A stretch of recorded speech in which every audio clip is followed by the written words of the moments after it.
बे समाव आसामनि इन्टेलेक्चुयेलफोरा ट्राइबेल एन्ड नन ट्राइबेल आरो ट्राइबेल नङै सुबुंफोरनि गेजेराव फारागथि लाबोनो थाखाय नाजादों आरो बेवहाय थोंजोङैनो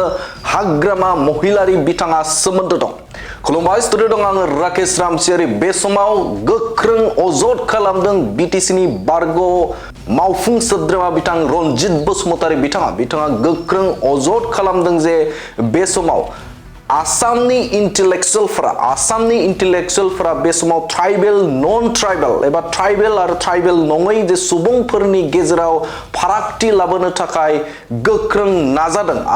एबा राजखान्थियारि मुलाम्फा लानो थाखाय गोख्रों नाजादों आरो बे नाजानायाव थोंजों सोमोन्दो दं हाग्रामा महिलारिया होननानै अजद खालामदों बिथां बिटिसिनि बारग' मावफुं सोद्रोमा बिथां रनजित बसुमतारी बिथाङा गोख्रों अजद खालामदों जे बे समाव हाग्रामा महिलारिया ट्राइबेल आरो ट्राइबेल नङै सुबुंफोरनि गेजेराव आथिखालाव जाखिनि थासारि सोलिबाय दं मोनद' हारिनि एसटि होनाय आरो थाखानाय एसटिफोर बेनि गेजेराव मोनसे फारागथि लाबोनानै राजखान्थियारि मुलाम्फा लानो थाखाय नाजादों होननानै बाथ्रा बुंथिदों बिथां रनजित बसुमतारी बिथाङा। मानोना आथिखालनि जे फरायसाफोर जाय जेएनजेड होननानै बुंदों दा बे फरायसाफोरा टेक्न'लजिजों जोबोदनो गोजोमनानै थायो आरो बिथांमोना जोबोद एडभान्स जाय ट्राइबेल स्टुडेन्टफोर बे स्टुडेन्टफोरा जोबोदनो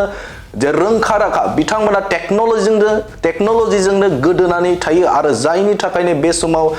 गोबांनो हारिया अलखद फैनाय हारियाव मोनसे खैफोद फैनायखौ बिथांमोना एडभान्स बाथ्राफोरखौ मिन्थियो जायनि थाखायनो थांनाय समाव बिथांमोना गोलाव सोमावसारदों 29 नभेम्बरावबो बे जाथाया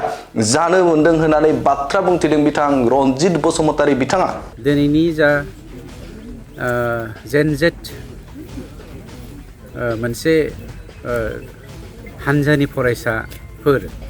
बा बे बैसोनि फरायसाफोर जाय फरायसाफ्रा टेक्न'लजिजों जेब्लायबो माने 24/7 माने लोब्बा थाबाय थायो बे फरायसाफ्रा ओरैबायदि एडभान्स फरायसाफोर गावनि हारिनि थैनाय गावनि राव आसारखान्थि थैनाय गावखौ जौगाहोनाय सोरबा गाख्लायनो नागिरनाय बेफोरनि सायाव बिथांमोना खोब स्मार्ट आरो खोब टेलेन्टेड एडभान्स बिथांमोना सानहरग्रोनो हायो। बेखायनो दिनै हाग्रामाया गावनि राव हारिमुखौ फाननानै जेराव council is only for the tribal community for the development specially for the development of the tribal community but not it is excluding the non tribal कमिउनिटिस अल्स'। गतिके बेफोरखौ साननानै दिनै बुजिलायनानै जा पलिटिक्सखौ दिनै जोंनि माखासे इन्टेलेक्चुयेलफ्रा आसामनि इन्टेलेक्चुयेलफ्रा पलिटिशियानफ्रा ट्राइबेल नन ट्राइबेल डिभिजन लाबोलायनानै जोंनि गेजेराव कनफ्लिक्ट लाबोनो नागिरदों गावसोरनि पलिटिकेल लाबालाबनि थाखाय बेवहाय हाग्रामाया थोंजोङै इनभल्भ थानानै जोंनि ट्राइबेल माहारिखौ फोजोबस्रांनाय नागिरनायनि जाहोनाव ट्राइबेल स्टुडेन्ट इउनियननि दैदेननायाव अर्गानाइजेसननि दैदेननायाव दिनै इयुथफ्रा ज' जाजाय हयथ' इमसनेलि बे खामानिखौ मावदों। बिथां रनजित बसुमतारी बिथाङा गोनां बाथ्राखौ बुंथिदों जे बे समाव आथिखालनि जे फरायसाफोर जायखौ जों जेएनजेड होननानै बाथ्रा बुंनाय जायो बे फरायसाफोरा टेक्न'लजिजों गोदोनानै थायो आरो टेक्न'लजिनि सायाव जोबोदनो रोंखा राखा जायनि थाखायनो हारियाव अलखद फैनाय खैफोद फैनाय बैफोरखौ आगु बाथ्राखौ बिथांमोना मोनथिगौ। बेखायनो ट्राइबेल स्टुडेन्टफोरा गुबुन जायगायाव संग्राम खालामदों बे समाव गोख्रों भाबै सोमावसारदों होननानै बाथ्रा बुंनायखौ नुनो मोनदों बिथां रनजित बसुमतारी बिथांखौ आरो बिथाङा बाथ्रा एबा अजद खालामदों जे ट्राइबेल आरो नन ट्राइबेलनि गेजेराव फारागथि लाबोनानै आसामनि इन्टेलेक्चुयेलफोरा बे समाव राजखान्थियारि मुलाम्फा लानो नागिरदों आरो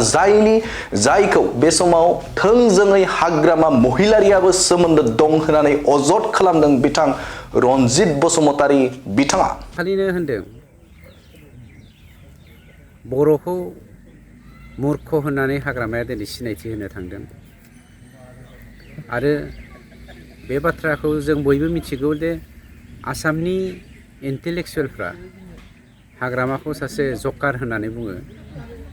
जायनि जाहोनाव बर' हारिखौ मुर्ख होननानै दिनै सिनायथि होदों बिथाङा आरो बिथांनि जा बुंनाय जोंनि बर'नि गेदेमाफोरखौ मान होयै बर' दैदेनगिरिफोरखौ सनमान खालामै आगुनि बर'नि जोहोलावफोरखौ मान होयै बेफोर एक्टिभिटिसा बिथांनि खुगानिफ्राय बिथांनि मावनायफोरनिफ्राय मोनदांनो हादों बा नुजासारदों जायनि जाहोनाव बर' हारिया लासिंसिं मोनसे आखुथाय जादों बा नुजाथिनाय जादों गुबुन फारसेथिं दिनैनि जा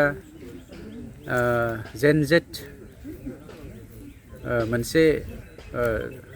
हानजानि फरायसाफोर बा बे बैसोनि फरायसाफोर जाय फरायसाफ्रा टेक्न'लजिजों जेब्लायबो माने 24/7 माने लोब्बा थाबाय थायो बे फरायसाफ्रा ओरैबायदि एडभान्स फरायसाफोर गावनि हारिनि थैनाय गावनि राव आसारखान्थि थैनाय गावखौ जौगाहोनाय सोरबा गाख्लायनो नागिरनाय बेफोरनि सायाव बिथांमोना खोब स्मार्ट आरो खोब टेलेन्टेड एडभान्स बिथांमोना सानहरग्रोनो हायो बेखायनो दिनै हाग्रामाया गावनि राव हारिमुखौ फाननानै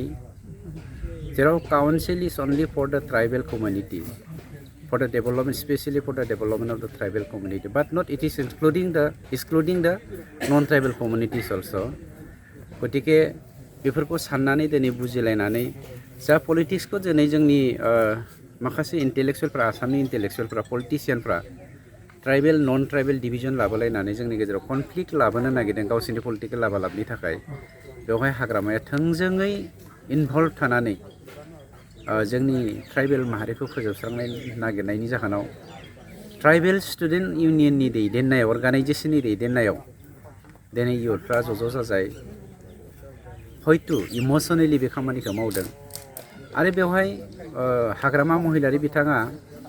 थोंजोङै इउपिपिएल आरो दुलाराय बर' फरायसा आफादखौ बदनाम खालामनाया जोंनि थाखाय लासिंसिं राव मानो होनोब्ला मोनसे इन्स्टिटिउसननि स्टुडेन्ट अर्गानाइजेसननि स्टुडेन्टफ्रा बेवहाय सोरबा सासे बर' फिसा हिसाबै राभा फिसा हिसाबै गार' फिसा हिसाबै हाजं फिसा हिसाबै बा ट्राइबेल फिसा हिसाबै बा मिसिं हिसाबै देउरि हिसाबै डिमासा हिसाबै लालुं हिसाबै बियो इउपिपिएल दोलोनिल' सापर्टार जानो हाया कंग्रेसनिबो थानो हागौ बेवहाय बिजेपिनिबो थानो हागौ बेवहाय